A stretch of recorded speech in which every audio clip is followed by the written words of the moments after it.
Story 1. It was only a few months ago, and I still check my locks twice before bed. I work overnight shifts at a warehouse, 6 p.m. to 10 a.m., even on my days off. My body's locked into that rhythm. Sleep all day, wake when the world goes quiet. There's a strange comfort in those empty hours, the stillness of streets, the soft hum of streetlights, the feeling that for a few hours the world belongs to night owls like me. That particular night, I got off work at 4 a.m., drove home through streets so empty they felt like movie sets. No headlights, no movement. Just me and the asphalt stretching ahead under a blanket of stars. Until I turned onto my street and saw it.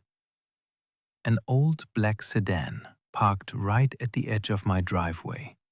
Not in the driveway, just hovering beside it, like it was waiting. I slowed as I passed, took in the details. Heavy tinted windows you couldn't see through, no lights on, engine cold. The kind of car that disappears into shadows. And the parking spot made no sense. Our neighborhood's laid out with generous spacing between houses, plenty of open spots along the road. Why park here, right by my property, when a dozen easier spots sat empty just yards away? I told myself it was nothing. Maybe a neighbor's guest. Maybe someone got turned around after a party. I pulled into my garage, parked, and glanced back one last time before heading inside. The car sat motionless, a dark silhouette against the night. An hour later, I checked again through the front window. Gone. I shrugged it off. Slept until 6 p.m., got ready for another shift. Pulled out of the driveway, no car. No reason to think about it again. Work that night dragged, more physically exhausting than usual.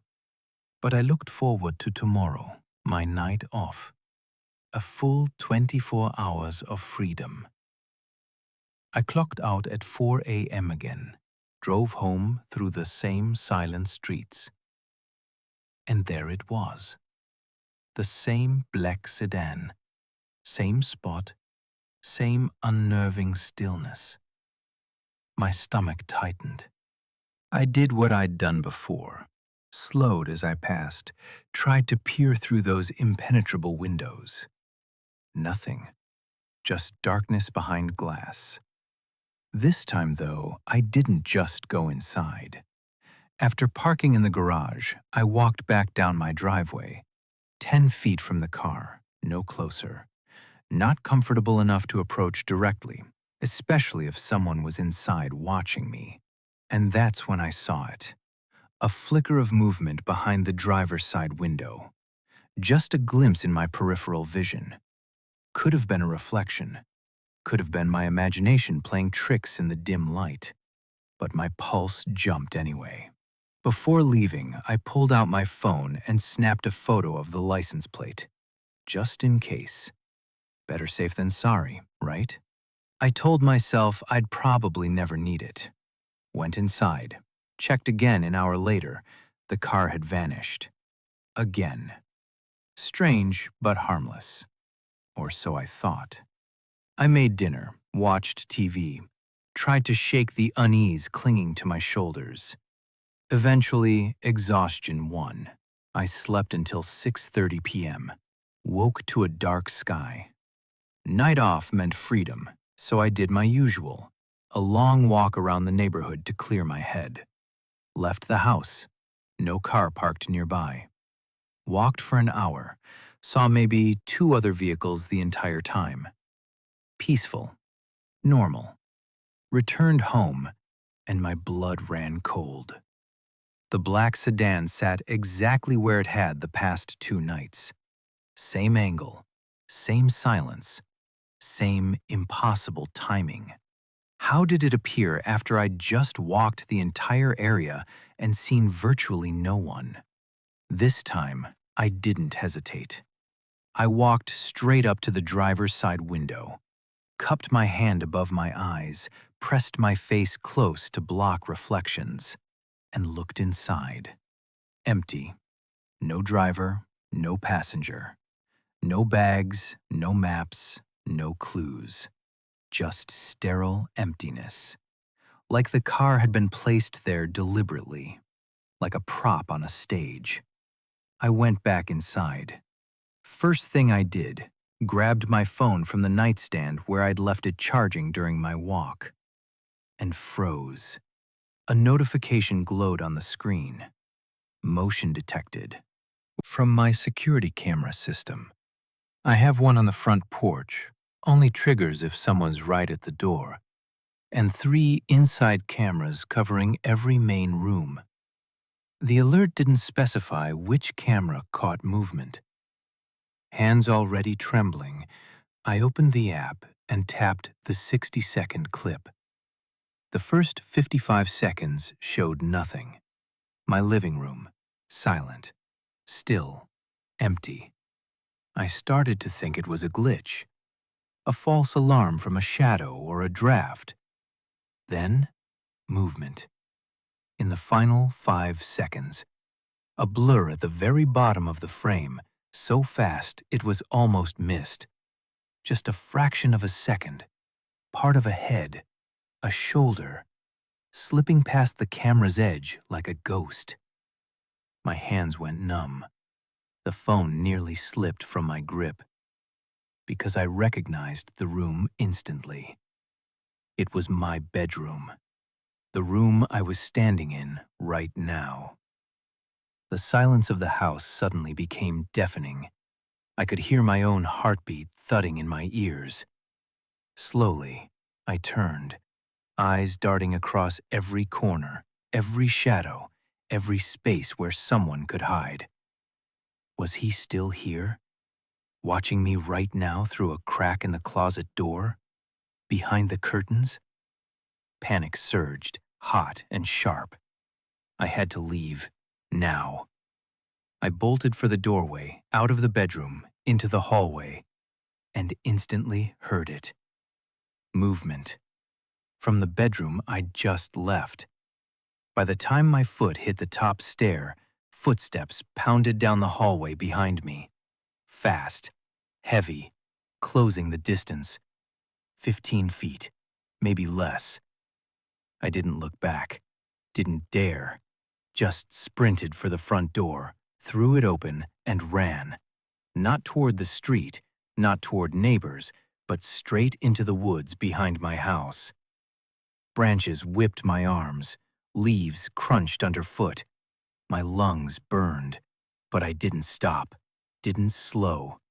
Just ran until the only sound was my own ragged breathing and the whisper of wind through pine trees. Then I called 911. When police arrived 20 minutes later, the car was gone. But I had that photo of the license plate. They ran it. 3 hours later, they found him. A guy in his mid-20s, disheveled, eyes hollow. The kind of look that makes your skin crawl even through a mugshot. They searched his phone, and what they found still haunts me. Dozens of photos of my house, taken at night through windows. Me sitting on my couch, me cooking dinner, me sleeping.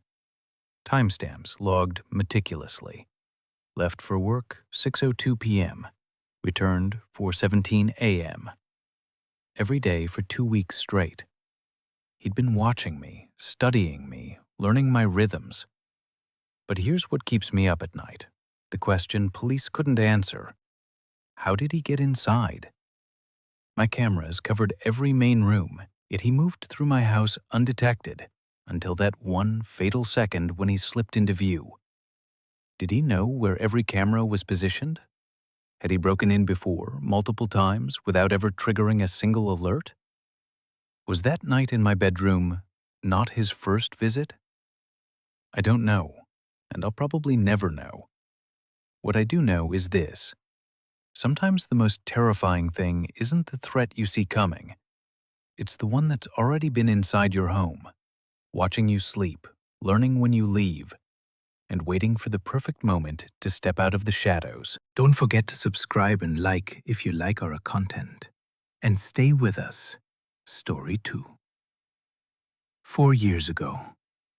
But I still think about that night every time rain hits my windshield. I drove for Uber back then, and stormy nights? They were always slow. Sometimes I'd sit for hours without a single request, just me, my car, and the rhythm of rain against glass. But I stayed out anyway. Even 1 or 2 fares beat $0. So I'd park in empty lots, scroll through my phone, listen to podcasts, waiting for that ping that meant someone needed a ride. That night was no different. Torrential rain, wind howling through town like a warning. I'd already been out for 2 hours, grabbed a quick bite, returned to my usual parking spot, and settled in for the long haul. Then, the ping. I tapped the notification. Passenger pickup, 25 minutes away. Drop off, another 20 minutes beyond that. Unusual distance, but not unheard of. On nights like this, with barely any drivers on the road, I'd often be the closest available, even if I was miles away. I accepted, started driving. And that's when the unease began to creep in. The GPS routed me down roads I didn't recognize, past the edge of town, deeper into countryside I'd never seen before. Streetlights disappeared, houses vanished, just endless blacktop cutting through fields of skeletal trees, rain slashing sideways across my windshield. 20 minutes in, I almost forgot I was even driving to pick someone up. It felt more like I was just drifting. Aimless, alone in a world washed clean of people. 35 minutes later, I reached the pin on the map, a crossroads. Literally nothing around. Empty fields stretching into darkness on all sides. No houses, no gas stations, not even a street sign. And no passenger. I double-checked the app. Arrived at pickup location. Sat there for a full minute, windshield wipers thumping rhythmically, scanning the void beyond my headlights. What was anyone doing out here in this storm? Had they gotten lost? Changed their mind? I picked up my phone to text them. Where are you? When movement caught my eye in the side mirror. A figure emerged from the darkness between trees, soaked head to toe, clothes clinging to his frame like a second skin. He moved with a strange, stiff gait, like every step cost him something. Opened the rear door without waiting for an invitation and slid inside. I never saw him approach the car, never heard footsteps over the rain. He just materialized. "You order the Uber?" I asked, forcing casualness into my voice. He didn't say yes, didn't say no.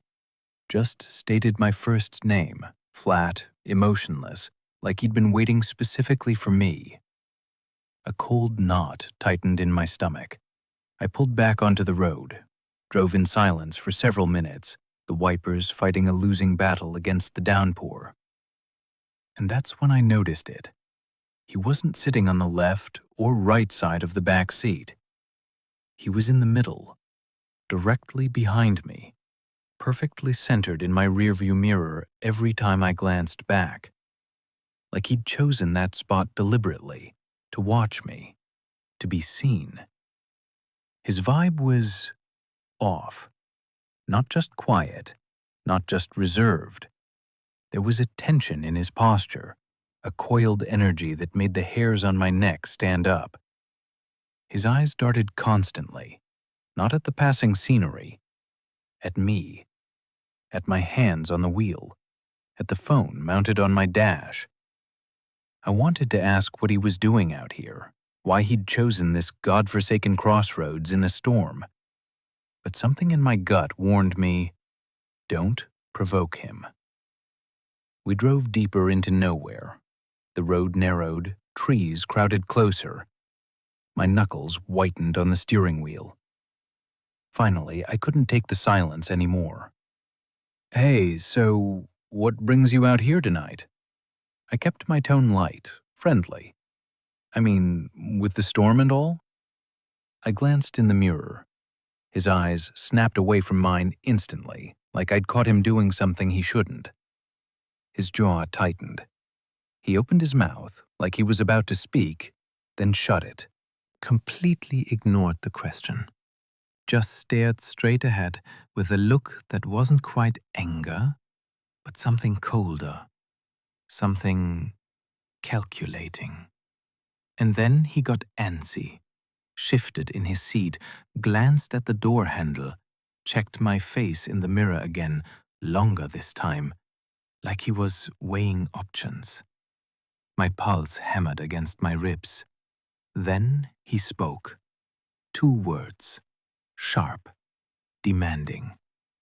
Drop me off here. We were in the middle of absolute nothing. No houses, no intersections, just forest pressing in on both sides. You sure? I started to ask. He cut me off, voice lower, harder. Drop me off here. No please, no explanation, just command. I didn't argue, didn't hesitate. Pulled onto the muddy shoulder and stopped. He moved toward the door, but froze. His eyes locked onto my phone on the center console. The Uber app still glowing. His name, his photo, his full ride history visible on screen. He hesitated, pulled out his own phone, scrolled quickly. And in that moment, I saw it. The realization dawning in his eyes. This app has my name, my face, my address. If something happens to this driver, they'll know it was me. He was planning something, and my phone had just become his conscience. Thinking fast, I forced a calm smile. Don't worry. I'll cancel the ride from my end. Won't charge you anything.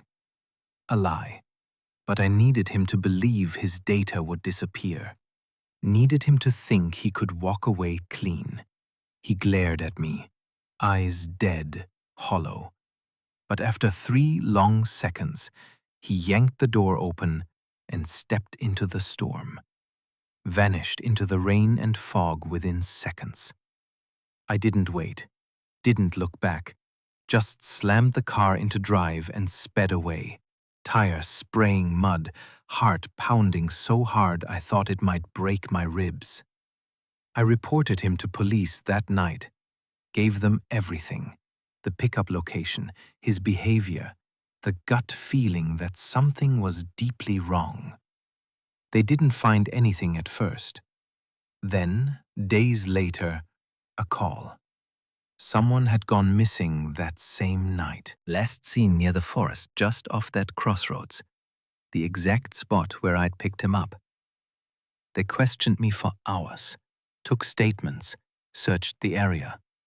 But the storm had done its work, washed away tire tracks, erased footprints, swallowed evidence whole. They never found the missing person. They never found the man in my back seat. And I've carried this truth ever since. I was the last person to see him alive. The last witness before he vanished into those woods. And I'm terrifyingly certain, if I hadn't noticed him looking at my phone, if I hadn't lied about canceling the ride, I might have disappeared too. Because some passengers don't just want a ride. They're looking for a driver who won't be missed. Story 3. Early April. The kind of rain that doesn't let up, just falls and falls until the world turns to mud and gray. I worked a job split between indoors and out, and days like this, they drained me completely. By 6 p.m., all I wanted was home, dry clothes, and silence. I drove 30 minutes through the downpour to my place, a small house tucked away in the rural edge of town, surrounded by fields and forest. Nothing fancy, just mine.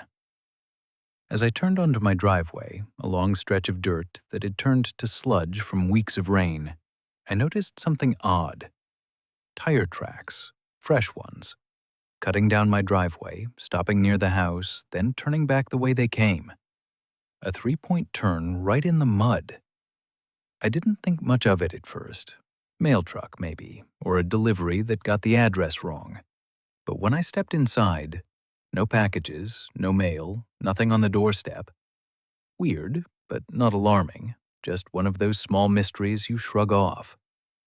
I changed out of my soaked work clothes, made a simple dinner, and settled into the couch with my phone and a show playing quietly in the background. Rain tapped steadily against the windows, a soothing rhythm.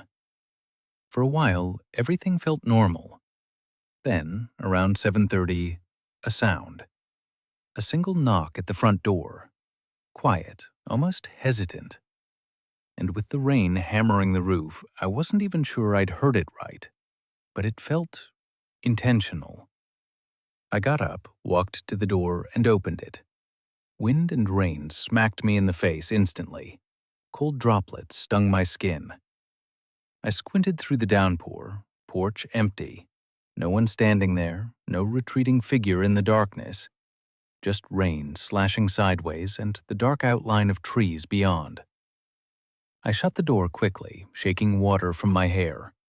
Probably just the wind knocking a branch against the house, or my imagination playing tricks after a long day. Went back to the couch, tried to relax, but something had shifted. 20 minutes later, I got up to use the bathroom, walked out of the living room, and froze. A spot on the floor, right behind the couch. A small patch of dirt or mud on my white tile. Fresh, distinct. My stomach dropped. I never wear shoes inside, especially not after coming in from rain-soaked ground. And I'd been home for over an hour, would have noticed this immediately if it had been there when I walked in. I grabbed a rag and wiped it clean. But the unease didn't leave with the stain. It settled deeper, like a cold stone in my gut. This wasn't just a random mark. This felt placed. My mind raced. Could someone have come in while I was changing? While I was in the kitchen? But the doors were locked, windows closed. I'd checked. Still, I couldn't shake it. Every time I looked away from the TV, I felt eyes on my back.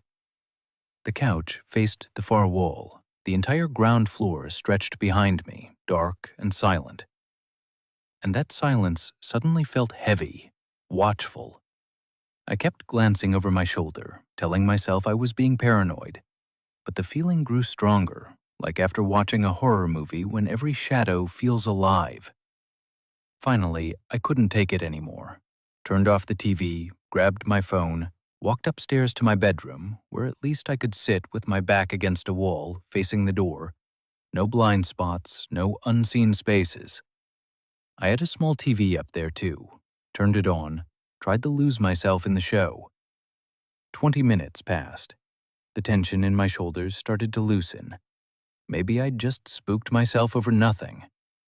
Then, I heard it. A thud from the hallway outside my bedroom door. Muffled, like something soft hitting the wall, or a footstep on carpet. My breath caught. I got up slowly, walked to the door, pressed my ear against the wood. Silence. Heart hammering, I turned the knob and pushed the door open. Empty hallway. Dark, quiet, nothing out of place. I told myself I had to check the whole house, otherwise I'd never sleep. The only other room upstairs was the spare bedroom, a dusty library space I rarely used. I started walking toward it, hand gripping the doorknob. And then, the TV downstairs exploded to life, full volume. The exact show I'd been watching earlier, dialogue blaring through the silent house, characters laughing like nothing was wrong. Ice flooded my veins. I sprinted down the hall, took the stairs two at a time, burst into the living room expecting, I don't know what. An intruder? A figure in the shadows? Nothing. Just the TV flickering, casting jagged light across empty walls. I approached slowly, scanning every corner, every space behind furniture. Nothing moved. I reached behind the set and pressed the power button. Silence crashed back down. My hands shook. This wasn't a glitch. Not after everything else. The tracks, the knock, the mud spot. This was a pattern. And patterns mean intention. I went to the kitchen, grabbed a knife. Not because I wanted to fight anyone, but because I needed to feel like I had something. I cleared the entire first floor, slowly, methodically, checked closets, looked under beds, peered behind curtains, every space where someone could hide. Found nothing. No signs of forced entry, no missing items, no footprints beyond that one spot I'd already wiped clean. Maybe I was losing it. Maybe exhaustion and rain had frayed my nerves until ordinary sounds became threats. I walked back upstairs, more cautiously now, reached the spare bedroom door, pushed it open slowly, and there it was, on the floor by the closet, the TV remote for the television downstairs. Blood drained from my face. I didn't move it, didn't touch anything, just backed out of the room, ran downstairs, and burst out the front door into the rain. Dialed 911 with trembling fingers, standing barefoot in the mud until sirens cut through the storm. Police arrived 20 minutes later. Flashlights swept across my property. They found it quickly, a downstairs window with a broken lock, pried open just enough for someone to slip inside. And the timeline fit perfectly. Someone had driven down my driveway earlier that day while I was at work, knocked on the door to check if anyone was home. When no one answered, they left, only to return later and break in.